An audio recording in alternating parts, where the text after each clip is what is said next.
Welcome back to the Vanessa G Fitcast. I'm Vanessa Gillette Pozos, and here with me is my partner in crime, Omar Pozos. What's up, everybody? How is everybody doing today? Today, we are going to talk about a topic that actually came from you guys on Instagram. I actually put up a question box on my Instagram stories, and some questions and topics started rolling in. So I decided to take a suggestion from Ericka, who wants to know about the effects of alcohol on hormone health. So that's what we're going to talk about today. I'm going to really share with you what you really need to know about alcohol and hormone health. You might be surprised there. And we're going to share some of our own kind of personal tips and stories of how we've cut back on drinking and what that's really been like for us today.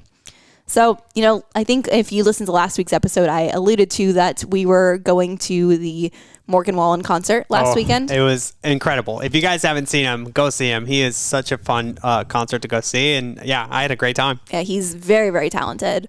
But, that was something. So we were going with some friends and family, and it was one of those things where the concert, doors open at 6. The concert really starts at 7. He wasn't going to come on until like 9. And of course, like most, Americans getting ready for a awesome country concert, we all got together to pregame starting at like 3. Yeah. And so it's funny when I reflected back on it, thinking about it on Sunday, it didn't even really occur to me until the day after that I was like, wow, a few years ago, if we had been in a situation like that where we were going to a really awesome concert that we've been looking forward to for a very long time, we met up with a group of people at 3 o'clock with everybody already having drinks in hand. We hung out for a while pre-gaming, and then we went to the Hard Rock Casino for more hanging out, and then we went to the concert. And then we ended up in the VIP section because my sister Reagan always has the hookup. Shout out to Reagan. She hooked it up. So that was awesome. Yeah. And so then we, go to the VIP section, which is like very easy access to a nice bar. And so then you're constantly getting asked like, oh, you want a drink, or like, can I get you something? And then of course, a nice long concert, which is just really incredible, and not coming home until like 12:30, I think, on Saturday night. That really would have been the perfect storm for us not that long ago, for us to definitely overconsume alcohol. Definitely wake up Sunday morning feeling hungover, probably having regrets, probably even overeating afterwards because of the overdrinking. Like, it really would have been a perfect storm situation for us. And the thing is, this time around, we had an incredible time, and without even really having to think too much about it, you and I only had like about 3 drinks each over the course of that entire, like, what was that? Like 9 hours? 9 hours, yeah. Yes, I don't know. I go 5 hours, 9 hours. Somewhere in there, we don't actually know.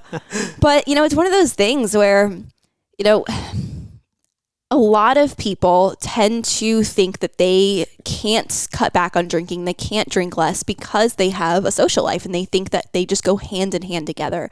And something that I had a realization about not that long ago was that the reason that I tended to link the two together, where I thought, well, if I'm going to be socializing, then I need to be drinking, is because I was really using drinking as a buffer for emotions. I thought that alcohol was necessary for me to be likable, for me to be social, for me to be fun.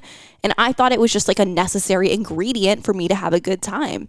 And I didn't always even consciously think that, but subconsciously I did. And that's what would consistently lead me to getting into these situations where even if I said, oh, I'm going to cut back on drinking, I would end up getting there, and I'd very easily fall victim to like, oh, well, now they offered me a drink, I have to take that offer, and now I'm over consuming. Yeah.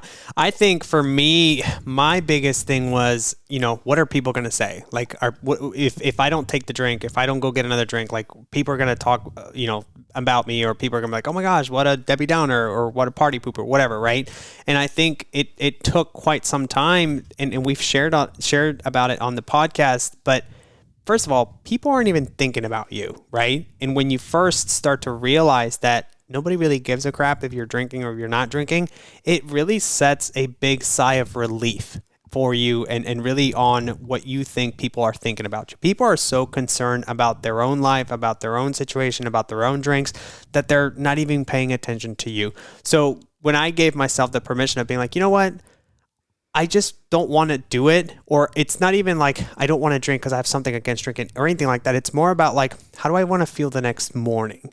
And that when I kind of go back and almost like pull on the thread a little bit there, and I give myself permission to not even have to think about, what are people thinking about me or anything like that. It just gives me a big sense of relief. And then I just do whatever I want to do because of how I want to feel the next morning, but also just what makes me happy and what I want to do in the moment, if that makes any sense. Exactly. Well, that's the reality of the things is people, you can't control how they think about you. And that's the reality. Like, sure, even if that is a concern of like, I don't want people to think badly of me, like no matter what you do, you cannot control what other people think about you. All you can control is how you think about you and how you think about situations. And that's ultimately going to determine how you actually feel. So going back to the idea that like, I was using alcohol as this buffer for my emotions. So like I might feel anxious, I might feel nervous, I might feel self-conscious, whatever that is. It's like, okay, let me add alcohol here rather than addressing the fact that like, oh, why am I feeling this way? What are the thoughts that are coming up for me that are causing me to feel self-conscious in this group of people? Instead, I would just buffer that feeling, push it down by adding alcohol to dull those feelings. And so then it became this feedback loop of, oh, I feel this way, I need alcohol to dull the feeling, and now I'm going to feel okay. Now I can push it down. I don't have to address it. But then the next time it comes up, I need it even more. I think the work that you and I have really done that we aren't even really acknowledging very much here, and I think you especially need to give yourself more credit for, is Please, the fact that tell me, hype me up. well, we've done a lot of mindset work over the last year, especially really a lot of thought work, a lot of bringing awareness to how our own thoughts dictate our feelings, and that really creates our reality. Yeah. And so I think it just ends up really bleeding over into these kinds of social situations without us even realizing it, because we're more comfortable with our emotions. We can actually acknowledge, oh, I feel this way. What's the thought I'm having that's having me, like, causing me to feel this way? And then you can recognize what the thought is, and then you can shift the thought, and then now the feeling kind of doles away on its own without having to add the buffer. Yeah, 100%. And, I just want to say, like, I get it. Drinking is a huge part of our social life. It's a big part of just the everyday American life. So I totally get it. I understand. And it's not us pointing fingers like, you shouldn't do this, you shouldn't do that. It's, to each their own. If you enjoy drinking and you use it as a way to socialize, then by all means, have at it. And I just got off a call maybe 15, 20 minutes ago, and we kind of went into something like this. But one of the things that I reminded the girl that I was talking to was, and this has been huge for me, but at the end of the day, when you have a new identity, or when you're trying to become a new person, you have to have new priorities, right? Because there's the you that, likes to drink. There's the you that, drinks for 6 hours, or there's the you that goes out to, party with your friends. And then there's a you that you want to become. And that's what you have to think about, because you have to draw that line in the sand and be like, hey, am I ready to be the person that I want to be, or do I want to continue to do the things that I have been doing? And if you are ready to be the person you want to be, you have to step into that new identity. And with that new identity comes new priorities. And what I mean by that is, how do you want to feel the next day? How do you want to continue to support, your hormones, your health? And really, do you really want to be that, healthiest, best version of yourself that you can be, And that's what you have to ask yourself. You just have to ask yourself the questions. Yeah. Well, so then let's dive into that a little bit, because that's what I really want this podcast episode to be about, is really revealing the truth behind the effects of alcohol on our hormone health. Because I think a lot of people are very black and white with it, where they think, okay, I need to go on this hormone healing journey. I want to feel better. I want to have more energy. So I need to cut out alcohol completely. And, if that's your choice and that's something that you want to do, I am absolutely not against you cutting out alcohol completely. I actually really admire the people that do that if they're doing it truly as a long-term thing. What I don't really encourage is when people do it for a period of time and then they kind of essentially fall off the wagon and they start over drinking, because I've seen that pendulum of swinging from one end to the other. I've seen women end up in that cycle time and time again, where it's actually much worse on your body. So that's where what we really encourage at VGFM with our clients is not to just cut things out cold turkey, but if we want to work on backing off of our alcohol intake, that can be really beneficial. And that's because when it comes to hormonal imbalances, if we're experiencing some sort of hormonal imbalance, we're also probably experiencing feelings like stress, anxiety, depression. like these types of feelings that, guess what? When we feel these feelings, what do a lot of women also do? They might reach for a glass of wine at the end of the night to kind of take the edge off, to kind of dull that feeling of anxiety, to lessen that feeling of stress. It's a sense of relief, basically, for a lot of people. It's a buffer. And so if we're turning to that glass of wine as our stress reliever, here's the kicker. Here's the thing.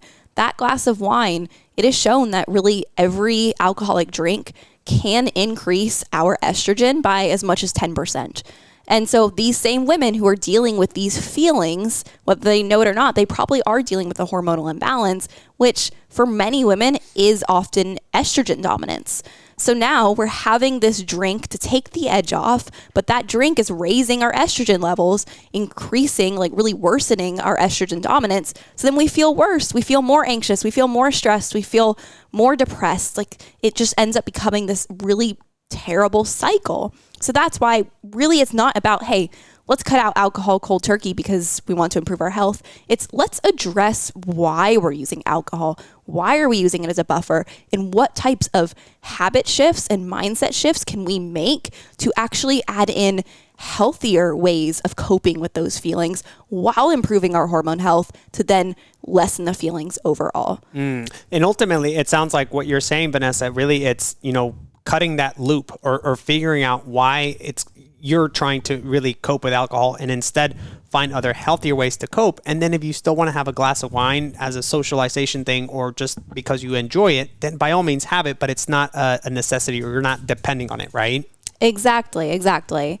And because alcohol, again, so it's going to affect your hormones. And like the biggest one I like to remind women of really every drink you have can be raising your estrogen levels by up to 10%.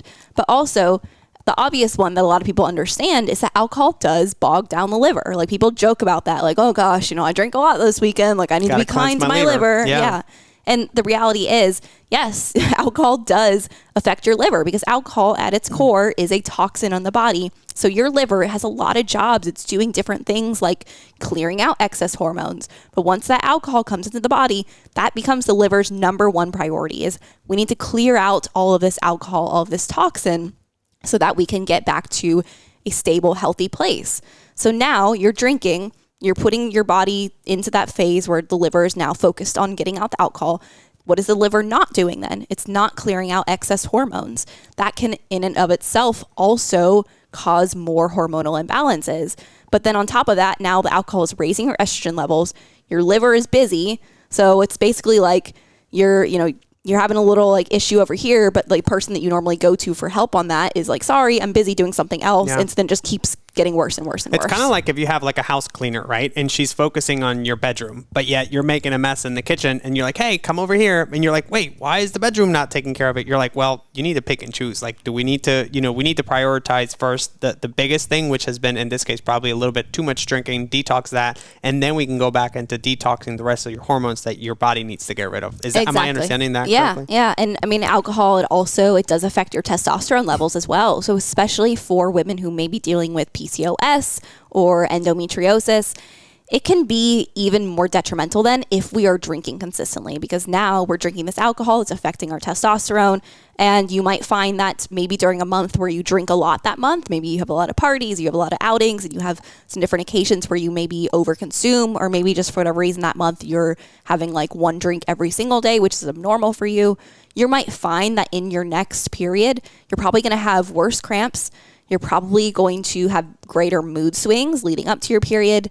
You're probably going to just be more irritable overall. Your normal PMS symptoms might be increased. So it's something to be aware of, that it's not necessarily like, oh, I drank and tomorrow I'm a little bit hungover, but you know what? By Monday, I'm feeling better again. It's like, what is the effect going to be on the next month because we overconsumed? Yeah.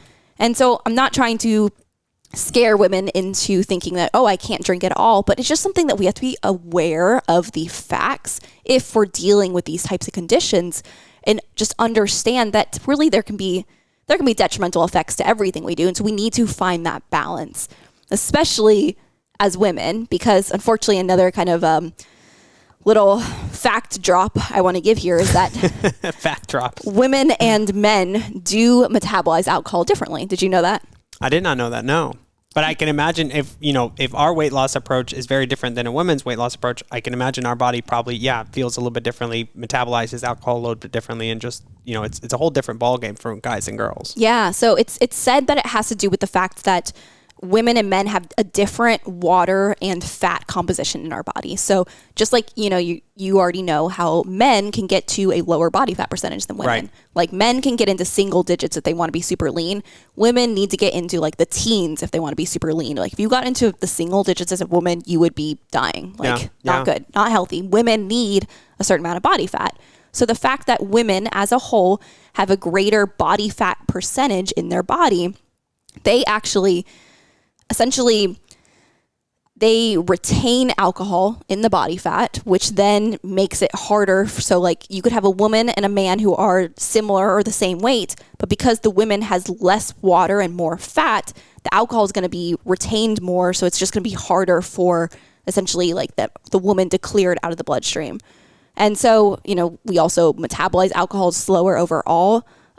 We have just like essentially more of an intense physical effect, which I think this might not come as a surprise for a lot of people when it's like maybe your husband kind of like drink you under the table, like you try and keep up with him and he's probably going to be, fine the next day and you're struggling. What's going on, babe? But basically what you're saying is it just has a much more, I guess, effect, or it has a longer effect. It stays in your system a little bit longer. Therefore, your body feels, the effects a little bit longer. Is that correct? Or am I understanding correctly? Yep. So really it comes down to the two things of like one being that women have more body fat in their body and less water. So essentially women have less water and more fat, which the fat tends to retain that alcohol over time.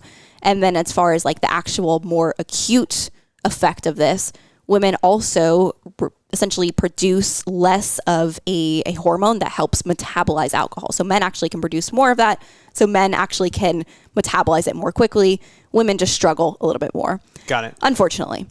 So there's a lot of different ways that alcohol does affect your hormone health. So if you already are dealing with a hormonal imbalance, it's one of those things where we just want to understand the effects, that we can make educated decisions. And you can also use this knowledge and this information to help support your decision making. Maybe you do decide that you want to cut back. You can share this with somebody. You can say, hey, I'm actually working on improving my hormone health right now. And like, did you know that actually alcohol affects your estrogen levels? And so it's not so much your friend is asking you to drink and you're just like, oh, I'm not drinking. And now they're like pushing you and be like, oh, come on, like drink with me, whatever. Like instead, you can share information with them and you can explain to them of like, oh, I'm actually working on improving my hormone health because I've been feeling X, Y, Z. And then people would just find that more interesting. It's more understandable. Yeah. And they understand it and they want to be part of the conversation. They aren't taken aback or offended or anything like that. And here's the thing. Worst comes to worst, you guys. If you're looking for an out, if you're looking for an excuse, blame it on the Vanessa G Fit Cast. Be like, look, I listened to this episode. Vanessa and Omar said that it's going to help my hormones, so I'm following their lead. So if you have any problems, blame it on them.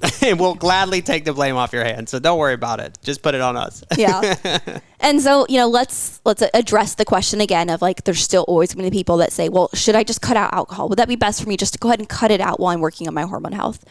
The thing is, we just have to be careful with that because like Omar said earlier, alcohol for a lot of people is part of their social activities. It can be a part of socialization. And so for a lot of people that then decide, well, I'm going to cut out alcohol cold turkey, that typically ends up resulting, and I know because I've been there at certain times in my life when I thought, okay, I'm just going to completely cut out alcohol.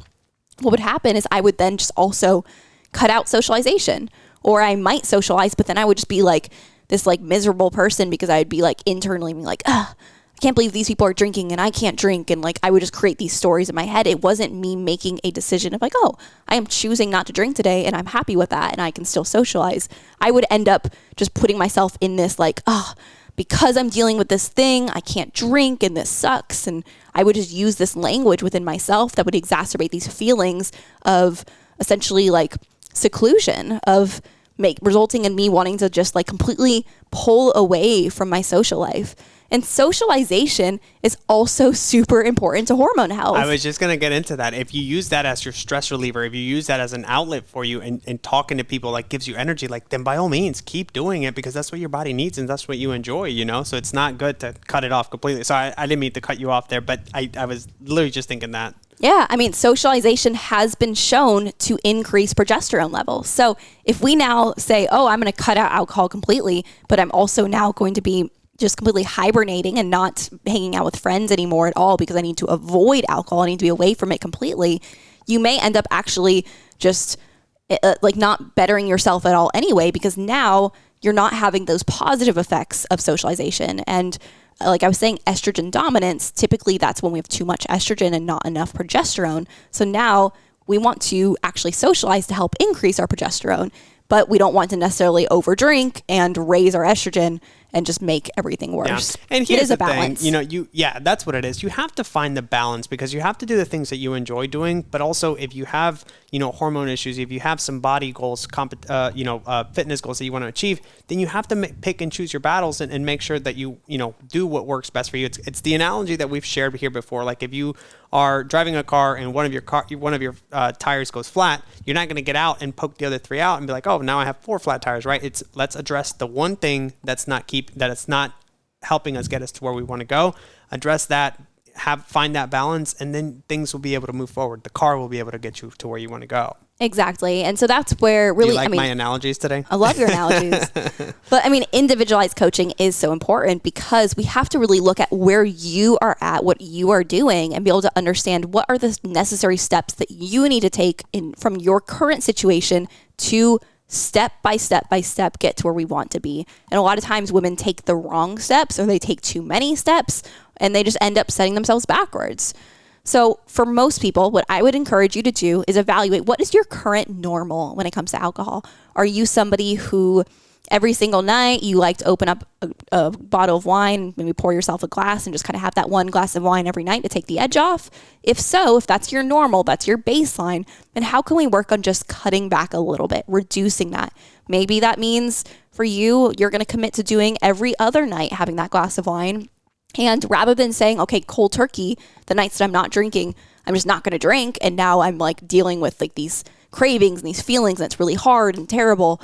Instead, can we replace it with a new habit that's actually hormone supporting? So like I like to encourage women, let's make a nice mocktail at night that's really hormone supporting, that includes pomegranate juice and tart cherry juice and different things that are actually really, really beneficial for our hormone health. And that way you can maintain the habit, but replace it with something that's actually helping you. So you don't feel like you're missing out. You don't feel like, you don't have the craving. Like you're just replacing it with a new habit. Instead of just like cutting out a habit and trying to do nothing, we want to replace it with a new habit. Honestly, sometimes those mocktails are so good. Like, remember when we used to do our mocktail margaritas and like on a nice summery night, just have a nice cool drink to just sip on. Maybe you read a book, maybe you hang out with your best friend and husband, Omar. And yeah, it just makes your afternoon. Yeah, perfect summer to me. Yeah. But, again, like let's say maybe your normal is that you don't really drink that often, but when you do drink, maybe it's like once every 2 weeks, you go out with your friends, you go out to dinner, and you have a lot of drinks. Maybe you have like 6 or 7 drinks in that one sitting. And that's kind of like your usual pattern. So for somebody like you, if that's your normal, that's your usual, what can we do to reduce that?